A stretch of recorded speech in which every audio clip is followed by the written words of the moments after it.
Hello guys, स्वागत है आपका इस वीडियो के अंदर। तो हमने पिछली वीडियो के अंदर देखा था कि कैसे हम रिएक्ट जेएस के प्रोजेक्ट को सेटअप करते हैं। तो आज इस वीडियो में हम रिएक्ट जेएस के फोल्डर स्ट्रक्चर को समझेंगे कि लाइक किस फाइल का क्या यूज है एंड कौन सी फाइल क्या करती है। क्योंकि अगर हमें फोल्डर स्ट्रक्चर ही समझ में ना आए तो हम कोड कैसे करेंगे। तो ये वीडियो बहुत ही एक्साइटिंग होने वाली है क्योंकि इसके अंदर हम एक स्क्रैच से प्रोजेक्ट को क्रिएट करेंगे एंड उसके फोल्डर स्ट्रक्चर को समझेंगे। एंड मैं आपको यहाँ पर कंपोनेंट के बारे में भी बताऊंगा कि कंपोनेंट होता क्या है एंड कंपोनेंट को हम यूज क्यों करते हैं। तो लेट्स स्टार्ट। हम यहाँ पर रिएक्ट के प्रोजेक्ट को स्क्रैच से क्रिएट करने वाले हैं, ठीक है। तो हमें सबसे पहले नोड जेएस को इंस्टॉल कर लेना है एंड यहाँ पर वीएस कोड को, जो कि हमारा इंटीग्रेटेड डेवलपमेंट इन्वायरमेंट है, बेसिकली आईडीई है, ठीक है। एंड जस्ट हमें यहाँ पर सीएमडी ओपन करना है एंड इसको मैंने सेटअप वाली वीडियो के अंदर बताया भी था। तो जस्ट मैं यहाँ पर अपना नोड का वर्जन चेक करूँगा तो मुझे लिखना है नोड डैश वी। तो ये हमारा वर्जन है, ओके।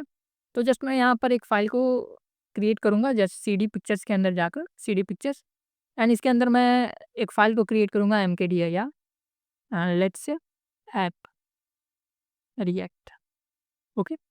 एंड एंटर एंड इसके अंदर बाद मैं सीडी ऐप रिएक्ट के अंदर जाऊँगा, ओके। ऐप रिएक्ट एंड इसके अंदर मैं अपना जो प्रोजेक्ट है उसको क्रिएट करूँगा। तो मुझे यहाँ पे लिखना है npm create with @latest and यहाँ पर अगर कोई आप नाम देना चाहें तो उसको दे सकते हो या फिर आप एंटर कर सकते हो। तो जस्ट मैं यहाँ पे एंटर पर क्लिक करूँगा, ओके। तो यहाँ पर आप कोई प्रोजेक्ट का नाम नहीं देना चाहते तो यहाँ पर आपको डॉट का लगा देना है एंड यहाँ स्लैश एंड एंटर, ठीक है।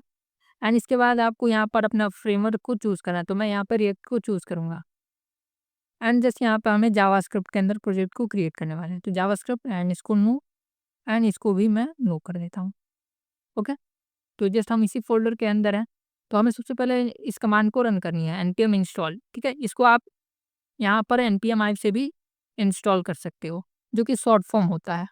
एंड ये सारी चीज़ें मैंने सेटअप वाली वीडियो के अंदर बता दिया था एंड अगर आप उसको देखना चाहो तो देख सकते हो। एंड यहाँ पर हमारा फोकस सिर्फ फ़ोल्डर स्ट्रक्चर को समझना है, ओके।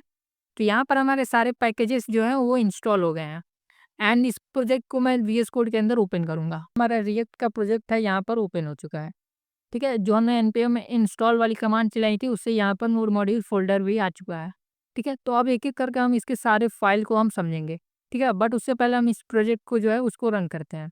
तो हमें जैसे यहाँ पर अपने टर्मिनल पर रन करना है npm रन dev।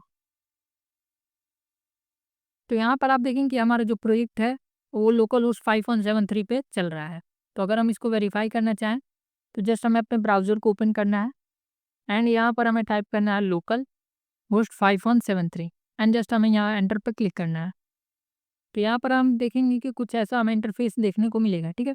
अगर मैं यहाँ पर एसआरसी के अंदर जाऊँ एंड app.jsx से ये सारा कोड हटा दूँ एंड मैं यहाँ पे लिखूँ RFC, ओके। एंड इसकी डिव के अंदर बेसिकली मैं एक h1 टैग डाल दूँ एंड इसके अंदर let's say hi how are you how are you and just मैं यहाँ ब्राउज़र पे आऊँ एंड इसको रिफ्रेश करूँ। तो यहाँ पर आप देखेंगे कि हमारा जो h1 है यहाँ पर हमें देखने को मिल रहा है, ठीक है। तो ये डिफ़ॉल्ट CSS लगा है। अगर मैं इस CSS को भी हटा दूँ लाइक इंडेक्स यूज़र और CSS से एंड जो मेरा app.css है इससे भी मैं हटा दूँ, तो यहाँ पर आप देखेंगे कि यहाँ पर हमें देखने को मिल रहा है हमारा h1, ओके। तो ये कुछ प्रोसेस होता है। तो अब हम रिएक्ट.जेएस के फ़ोल्डर स्ट्रक्चर को समझेंगे। देखो इस प्रोजेक्ट की सबसे मेन जो फ़ाइल होती है वो होती है पैकेज.json। अगर ये फ़ाइल हमसे डिलीट हो जाती है तो ये प्रोजेक्ट किसी काम का नहीं रहा। एंड जो सबसे मेन फ़ाइल होती है यही फ़ाइल होती है, इसी के अंदर सारी हमारी इन्फॉर्मेशन होती है। लाइक यहाँ पर आप देखेंगे कि हमारे प्रोजेक्ट का क्या नेम है एंड इसके अंदर स्क्रिप्ट्स हैं एंड डिपेंडेंसीज है और डेव डिपेंडेंसीज है। इंटरव्यू के अंदर आपसे पूछा जा सकता है कि डिपेंडेंसीज एंड डेव डिपेंडेंसीज के अंदर क्या डिफरेंस होता है।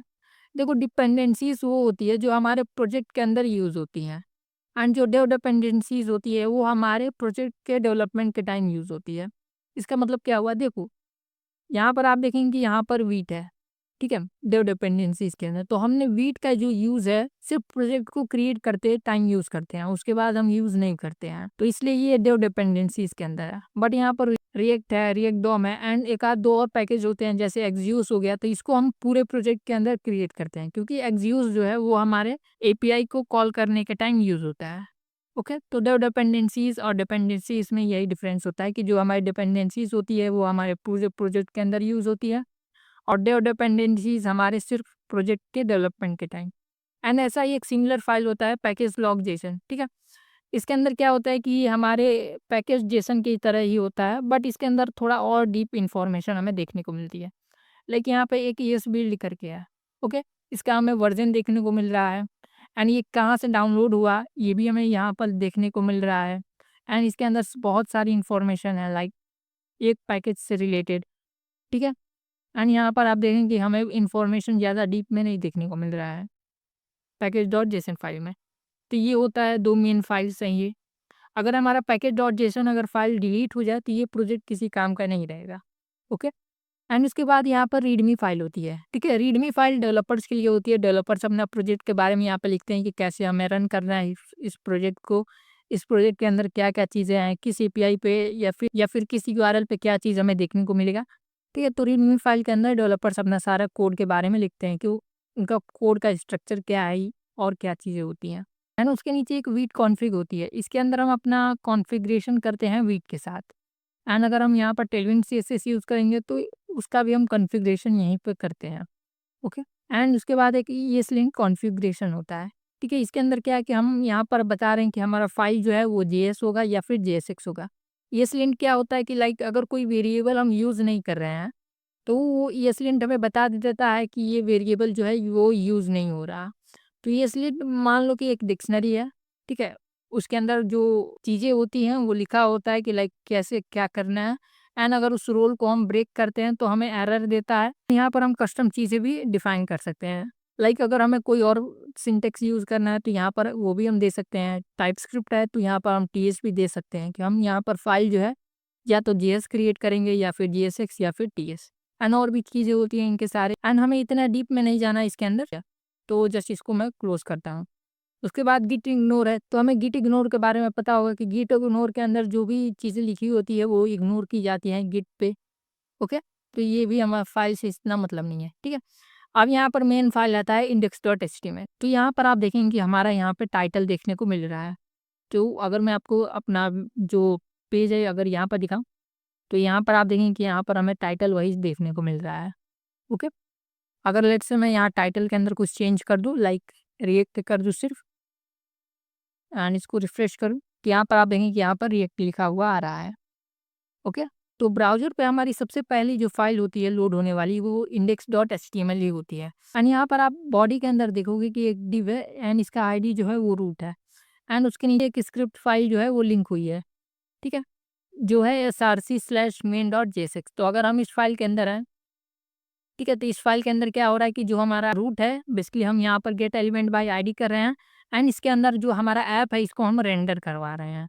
अगर आपसे इंटरव्यू के अंदर पूछा जाए कि रिएक्ट जेएस के अंदर सबसे पहली जो फाइल होती है वो कौन सी लोड होती है, तो वो हमारी होती है index.html फाइल, अगर एचटीएमएल की बात हो तो। अगर जावास्क्रिप्ट की कौन सी पहली फाइल लोड होती है तो वो होती है हमारी main.js। इन्हें क्या किया है कि index.css फाइल को लिंक किया है। तो index.css के अंदर जो भी सीएसएस होगी वो मेन वाली फाइल के अंदर लगेगी, ओके। एंड यहाँ पर आप देखेंगे कि जो हमारा ऐप हमारा ये है, ठीक है। जो भी हम चेंजेस करते हैं वो अपने app.jsx के अंदर ही करते हैं। एंड इसी के अंदर हम कंपोनेंट भी बनाएंगे एंड इसी कंपोनेंट को हम अपने app.js के अंदर ही यूज़ करेंगे। एंड अगर हम app.css की बात करें तो इसके अंदर वो सीएसएस लिखी है जो हमारे app.js पे लागू होती है। एंड यहाँ पर हम टेलविन सीएसएस का यूज़ करेंगे तो हम इस app.css को भी हटा भी सकते हैं, ओके। एंड उसके ऊपर आपको एसेट फ़ोल्डर देखने को मिलेगा। इसके अंदर हम अपना सारा एसेट्स इमेजेस रखते हैं, ठीक है। तो हम जो भी काम करते हैं वो एसआरसी फ़ोल्डर के अंदर ही करते हैं। एसआरसी के अंदर ही हमारा सारी फाइल्स होती हैं लाइक main.js, index.css या फिर app.jsx। एंड उसके ऊपर पब्लिक फ़ोल्डर होता है, इसके अंदर हम अपनी पब्लिक सारी चीज़ें रखते हैं, ओके। एंड ऊपर एक नोड मॉड्यूल फ़ोल्डर होता है। नोड मॉड्यूल फ़ोल्डर के अंदर हमारे सारे पैकेजेस होते हैं, ठीक है। पैकेजेस का मतलब क्या होता है? पैकेज कुछ नहीं होता, बेसिकली कोड ही होता है, ठीक है। उसको कोई और डेवलपर लिखता है एंड उसको हम अपने टाइम को सेव करने के लिए उसका यूज़ करते हैं। अगर हम बात करें तो नोड मॉड्यूल का अंदर देखें अगर तो यहाँ पर बहुत सारी चीज़ें हैं। तो अगर हम इसको स्क्रैच से लिखने जाएँगे तो हमें बहुत टाइम लगेगा, ठीक है। तो यहाँ पर हम क्या करते हैं कि सीधे npm से हम तो एनपीएम एक बेसिकली एक प्लेटफॉर्म है जहाँ से हम अपने सारे पैकेजेस को इंस्टॉल करते हैं। तो हमने वहाँ पर क्या लिखा था, एनपीएम इंस्टॉल, एंड उसके आगे हम सारे पैकेजेस लिख सकते हैं। तो अगर हमें कोई और दूसरा पैकेज को इंस्टॉल करना है तो उसको हम कर सकते हैं। लाइक अगर मैं आपको दिखाऊं तो यहाँ पर हम सिंपली लिखेंगे एनपीएम एक्सियोस, एंड पैकेज का सिंपल मतलब होता है भाई कोड ही तो है। पैकेज का मतलब कोड ही होता है, ठीक है। बस उसको कोई और डेवलपर जो है वो लिखता है, एंड आप चाहें तो अपने खुद के भी पैकेजेस जो है वो बना सकते हैं। एंड उसको हम अपने टाइम को सेव करने के लिए, और जो पैकेजेस होते हैं वो काफ़ी ईज़ी पड़ते हैं अगर हम स्क्रैच से कोड लिखने जाएँ तो इसलिए हम पैकेजेस का यूज़ करते हैं। तो यहाँ पर आप देखें कि हमारा एक एक्सियोस करके पैकेज भी वो इंस्टॉल हो गया है। तो अगर हम नोड मॉड्यूल फ़ोल्डर के अंदर आएँ, एंड जस्ट मैं यहाँ पर एक्सियोस आपको दिखाऊँ तो यहाँ पर आप देखेंगे कि हमारा एक्सियोस जो पैकेज है वो इंस्टॉल हो चुका है। एंड एक्सियोस के अंदर देखें तो भाई इतना सारा कोड है। तो अगर हम इस कोड को लिखने जाएँगे तो हमें बहुत टाइम लगेगा, इसलिए हम इस पैकेज का यूज़ करते हैं। इसको किसी और डेवलपर ने लिखा होगा, ओके? तो ये सिंपल मतलब है नोड मॉड्यूल फ़ोल्डर के अंदर पैकेजेस का, ओके? तो ये होता है कुछ रिएक्ट जेएस का फ़ोल्डर स्ट्रक्चर। तो हमने बात की थी कंपोनेंट के बारे में भी मैं आपको बताऊँगा, ठीक है? तो जस्ट मैं आपको एक ब्राउज़र पे आपको एक चीज़ दिखाता हूँ। लेट्स से मैं इंस्टाग्राम को खोलूँगा।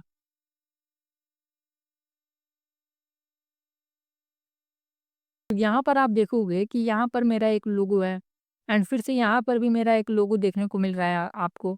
अगर मैं प्रोफ़ाइल वाले पेज पे जाऊँ तो यहाँ पर आप देखेंगे कि यहाँ पर भी एक लोगो देखने को आपको मिल रहा है। तो क्या आपको लगता है कि बार-बार कोई डेवलपर जो बैठा है उसको बार-बार अलग-अलग पेजेस पे उस कोड को लिखेगा? नहीं, ऐसा नहीं होता है। क्या होता है कि हम उस वेबसाइट को कंपोनेंट के अंदर बाँट लेते हैं। कंपोनेंट का मतलब ये होता है कि लेट्स से अगर आप कोई पिज़्ज़ा खा रहे हो, तो उस पिज़्ज़ा के अंदर क्या होता है, स्लाइसेस होती हैं। तो जो हम पूरी पिज़्ज़ा की बात करें तो वो जो पूरी पिज़्ज़ा है वो हमारा ऐप है, एंड अगर उसकी हम एक स्लाइस की बात करें तो वो हमारा एक कंपोनेंट है। तो वैसा ही कुछ है। देखो यहाँ पर जो हमारा लोगो है एक बार यूज़ हो रहा है, एंड यहाँ पर 2 बार, अगर हम होम पे आएँ तो यहाँ पर भी आपको देखने को मिलेगा। तो ये जो हमारा लोगो है वो 3 जगह यूज़ हो रहा है। तो 3 जगह तो हम कोड लिखेंगे नहीं। तो इसलिए हम क्या करते हैं, उसको एक कंपोनेंट फ़ोल्डर बनाते हैं, एंड उस कंपोनेंट के अंदर लिख देते हैं, एंड उसको हम जहाँ पर चाहें उसको यूज़ कर लेते हैं। ठीक है? हमें अलग-अलग पेजेस पे जाकर लिखने की ज़रूरत नहीं पड़ती है। तो अगर मैं यहाँ पर आपको दिखाऊँ, तो मैं एसआरसी फ़ोल्डर के अंदर एक कंपोनेंट करके फ़ाइल बनाऊँगा, कंपोनेंट, ठीक है? एंड इस कंपोनेंट के अंदर लेट्स से मैं एक बनाऊँगा navbar डॉट जेएसएक्स, एंड यहाँ पर जस्ट मैं आरएफसी, ठीक है? एंड इसके अंदर मैं यहाँ पर एक h1 टैग लिखूँगा, एंड इस h1 के अंदर लेट्स से हेडर और navbar, ओके? एंड इसको मुझे अपने ऐप डॉट जेएसएक्स के अंदर यूज़ करना है। बेसिकली navbar लिखना है, ठीक है? तो ये जो हम सिंटैक्स यूज़ कर रहे हैं ये हमारा जेएसएक्स होता है, जिसके अंदर हम एचटीएमएल और जावास्क्रिप्ट दोनों को एक साथ लिख सकते हैं, ठीक है? तो यहाँ पर हमने navbar को इंपोर्ट किया है, एंड जो हमारा navbar है इसको मैं यहाँ टैग के अंदर यूज़ कर रहा हूँ। तो अगर मैं अपने ब्राउज़र पे जाऊँ, सॉरी जो हमारा हमने यहाँ पर बंद किया है, तो just npm run dev, and इसको मैं फिर से रन करूँगा। तो यहाँ पर आप देखेंगे कि हमारा हेडर navbar यहाँ पर हमें देखने को मिल रहा है, ठीक? एंड मैं आपको एक जादू दिखाता हूँ। अगर मैं इस टैग को कॉपी करूँ, एंड जस्ट मैं इसको एक बार और पेस्ट कर दूँ, तो यहाँ पर आप देखेंगे ये हमारा 2 बार हो गया, ठीक है? एंड सोचो अभी तो यहाँ पर सिर्फ़ 1 लाइन है। सोचो अभी तो यहाँ पर सिर्फ़ 1 लाइन है। लेट्स से अगर मैं इसी हेड 1 को यहाँ पे basically 2 bar, 3 bar, and just मैं यहाँ पर एक पी टैग भी ले लेता हूँ, ठीक है? एंड पी टैग के अंदर लेट्स से लॉरेम, ठीक है? एंड यहाँ पर मैं एक बटन भी बना लेता हूँ चार, ठीक है? इस H1 को हटाकर जस्ट मैं यहाँ पे बटन बना लूँगा, एंड बटन के अंदर लेट्स से क्लिक, ओके? तो ये हमारा नैपबार के अंदर ये कुछ कोड है, एंड यहाँ पर आप देखेंगे कि जो मैंने नैपबार है उसको 2 बार कॉल किया है यहाँ पर, ठीक है? 2 बार इसको टैग के अंदर यूज़ किया है। तो हमने सबसे पहले नैपबार को इंपोर्ट किया है, एंड इसको 2 बार यहाँ पे यूज़ किया है। तो अगर मैं यहाँ ब्राउज़र पे जाऊँ तो यहाँ पर आप देखेंगे कि ये हमें 2 बार देखने को मिल रहा है। फर्स्ट टाइम ये, एंड सेकंड टाइम ये। तो ये होता है कंपोनेंट का ये रियल यूज़। तो कंपोनेंट के अंदर हम क्या करते हैं, लेट्स से हमारा जो वेबसाइट है उसको अलग-अलग कंपोनेंट के अंदर तोड़ देते हैं, एंड उस कंपोनेंट को अलग-अलग पेजेस पे हमें शो कराना होता है। तो हम उसको ईज़िली एक ही बार बनाते हैं, एंड उसको बार-बार हम यूज़ करते हैं। तो ये होता है कंपोनेंट का बेसिक मतलब। सो आने वाली वीडियोज़ के अंदर हम कंपोनेंट के बारे में और जानेंगे। सो मिलते हैं नेक्स्ट वीडियो के अंदर।